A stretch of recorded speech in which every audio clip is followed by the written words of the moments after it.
안녕하세요. 오늘은 5월 18일 날마다 죽기로 큐티집 56페이지입니다. 성경 본문은 구약성경 잠언 30장 1절로 9절 말씀인데요. 이 말씀을 가지고 거룩한 자를 아는 지식이라는 제목으로 큐티 가이드를 시작하겠습니다.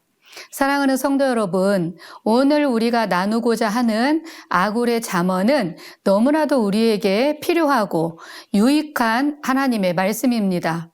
또 많은 사람들이 하나님께 아뢰는 기도의 제목이기도 합니다. 나를 가난하게도 마시고 너무 부하게도 마옵시고 오직 필요한 양식으로 나를 먹여달라는 기도입니다. 어찌 보면 참 소박한 기도인 것 같지만 변함없이 하나님을 의지하고 믿음으로 살겠다는 큰 믿음의 기도인 것을 알 수 있습니다.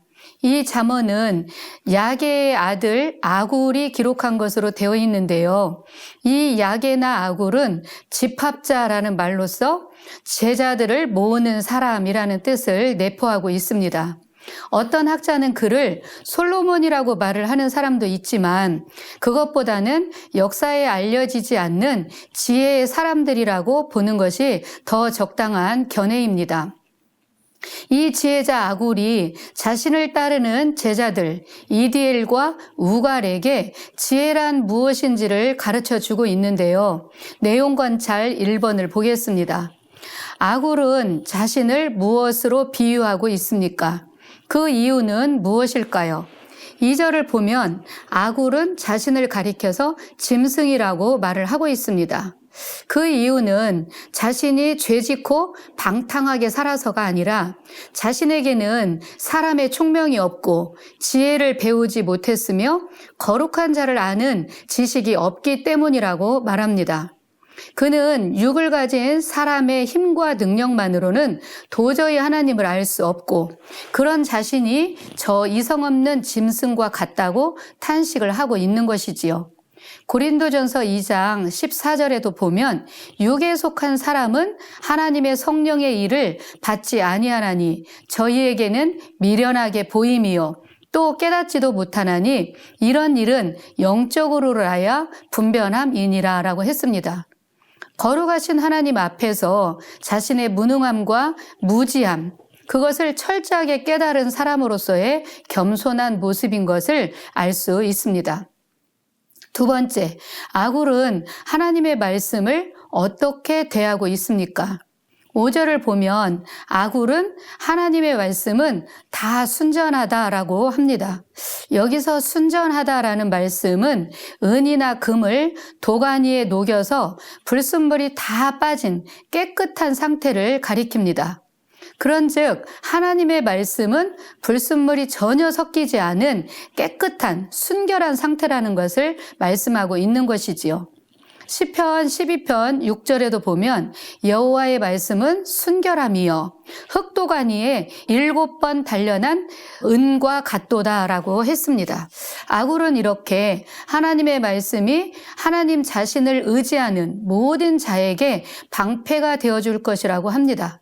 그러면서 그 말씀에 다른 것을 조금도 더하지 말라고 경고하고 있습니다. 그렇습니다. 원수는 끊임없이 우리를 공격하고 무너지게 합니다.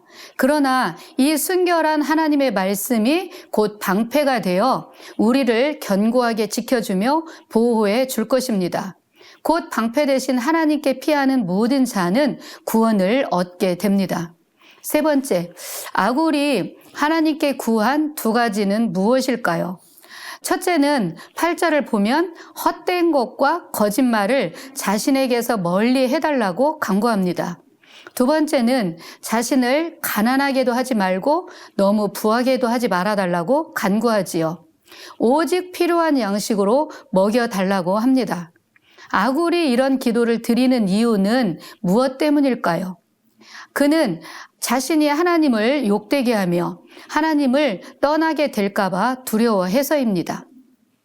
그가 모든 것이 너무 부하여 하나님을 찾지 않고 하나님 없이도 살 수 있다고 하는 자만심에 빠질까봐 두려워했고, 또 하나는 너무 가난해서 남의 것을 훔치거나 도적질하여 하나님의 이름을 욕되게 할까봐 두려워했습니다.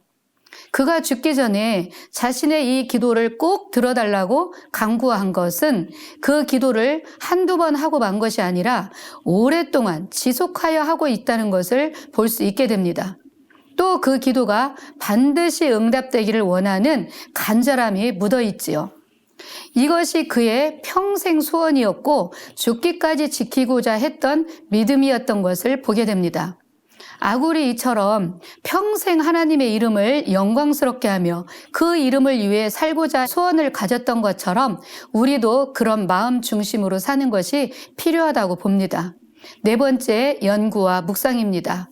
아굴이 자신을 짐승에 비유한 이유는 무엇일까요? 아굴은 다른 사람들로부터 지혜로운 자다. 그렇게 인정이 되었고 그가 추앙을 받았습니다. 자신이 가르치는 지혜의 말을 듣고 따르려고 수없이 많은 사람들이 몰려드는 것을 보면서 그는 갈등하고 자괴감에 빠졌던 것을 볼 수 있습니다. 그가 스스로 자신을 냉철하게 살폈을 때에 자신의 무지함과 지혜 없음을 그가 알았기 때문이며 그런 자신을 보고 절규한 게 아닌가 싶습니다. 참으로 나는 다른 사람에 비하면 짐승이다라고 탄식한 아굴은 하나님 앞에서 자기 자신을 본 것입니다. 그렇습니다.